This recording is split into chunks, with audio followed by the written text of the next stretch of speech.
Alright, let me ask you this, guitar players. Did you ever plug into an amp that you didn't know before and you went like, that's it, that's my sound, that's the sound that I need? Because in my case it was this Marshall Silver Jubilee from 1987. Now, how did I get into Marshall Silver Jubilees of all Marshalls, and what was the ridiculous price I paid for this thing? I'll tell you on the other side, but first, let's hear it.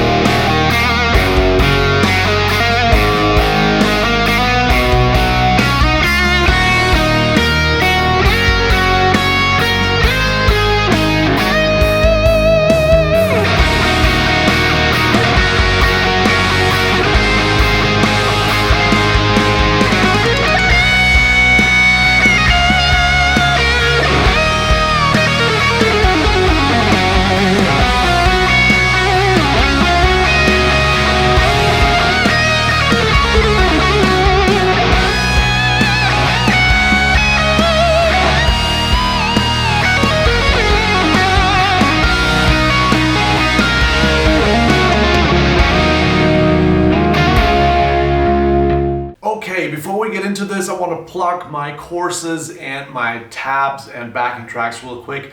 You'll find two links in the description. One is for my online course about melodic soloing, so if you're into my style of soloing, you can learn that in an online course, or you can buy the backing track and tabs to the song that you just heard if you want to play that.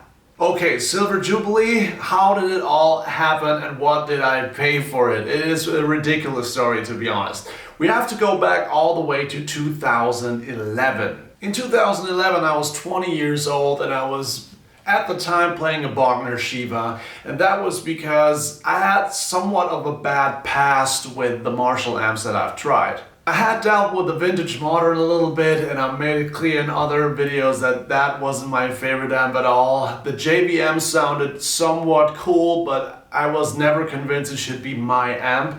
And there was always something in the Marshall sound that I felt was missing or was too much even. The high hissing, trebly kind of sound that you sometimes get with Marshalls, that always annoyed me, and I couldn't seem to get that out of my sound. So for a while, when I was around 20 years old, I was of the opinion that I just shouldn't play Marshalls. Marshalls, that is for someone else. I should play different things. I played a Mesa Boogie Studio preamp for a while into some sort of a power amp, sold that.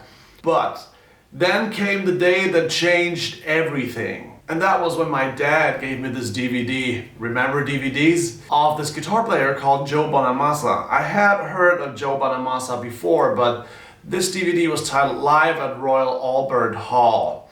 And I watched it one night and I was absolutely floored because of Joe's tone. Now, being the savvy Gen Y person that I am, I went online and researched what he was playing, and turned out most of the sound came from a set of Marshall Silver Jubilees. I wasn't familiar with Silver Jubilees, but what I heard in the DVD sounded absolutely gorgeous.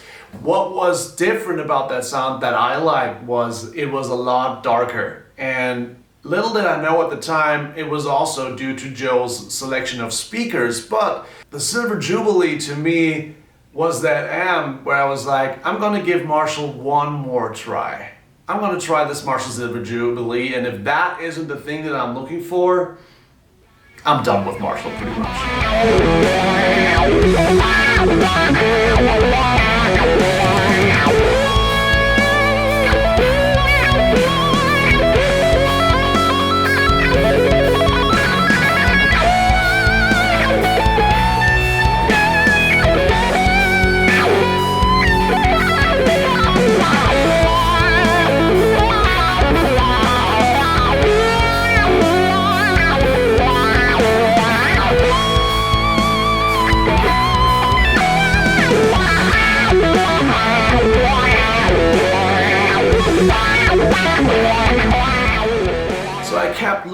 Looking and I found some, but they were always way too expensive. But that just made me want one way more. Isn't it funny how when you're that super young, you get so crazy about these things because you're so convinced that will change everything, that you go above and beyond to get that item that you just want. And then one day I open my laptop and I see a Silver Jubilee pop up on eBay for 990 euros, which for all you Americans out there is pretty much the same. It's like $1,000, let's just say. And obviously that was way below the market price at that time. They were going for like 1,500, 1,700 upwards, just because they were reliving such a high because of Bonamassa, I guess. Now the most incredible thing about that eBay thing was I still remember the seller made it a part of his product description. He said something along the lines of, "Amp is all original, even the tubes."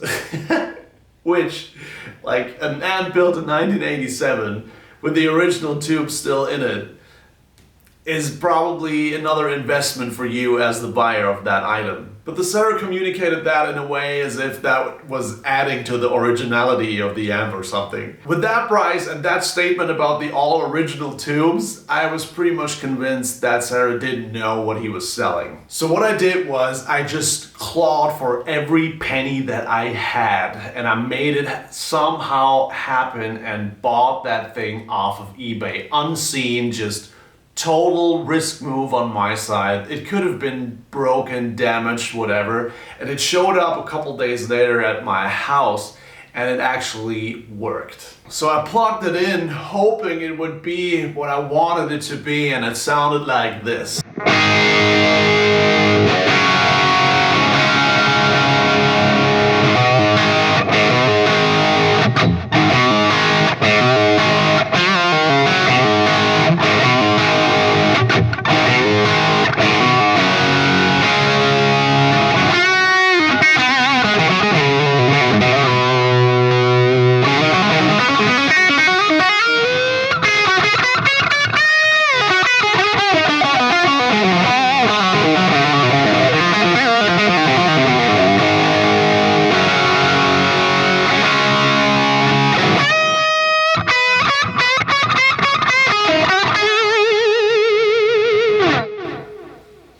And there it was.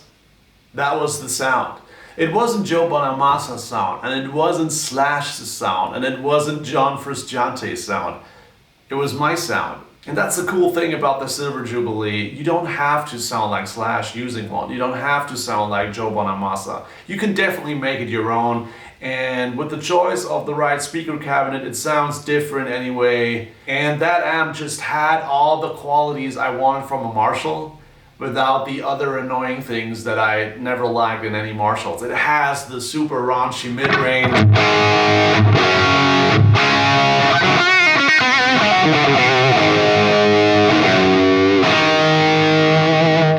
but it doesn't have that super fizzy, hissy, high-gainy, trebly thing.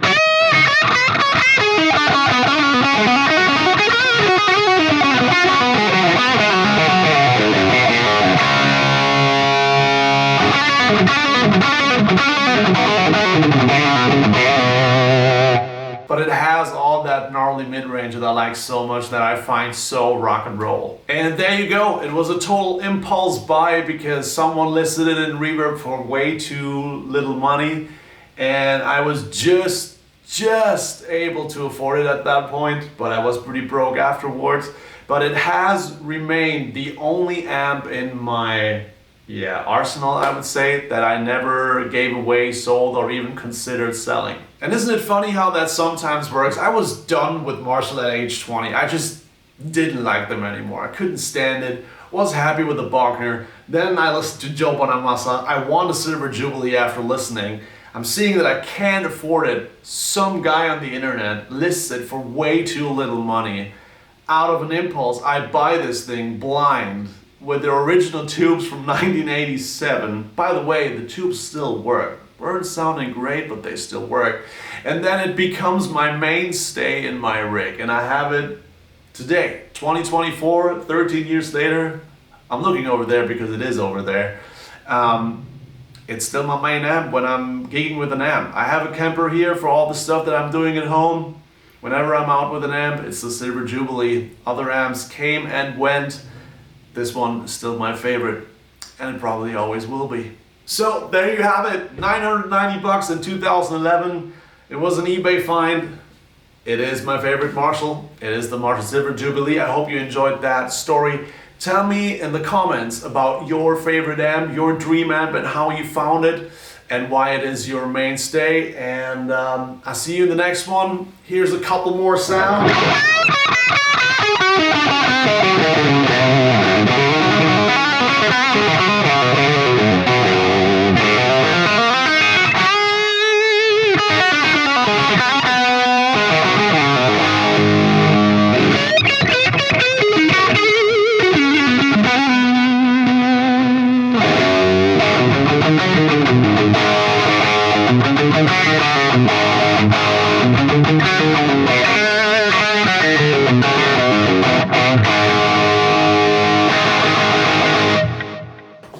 See you in the next one.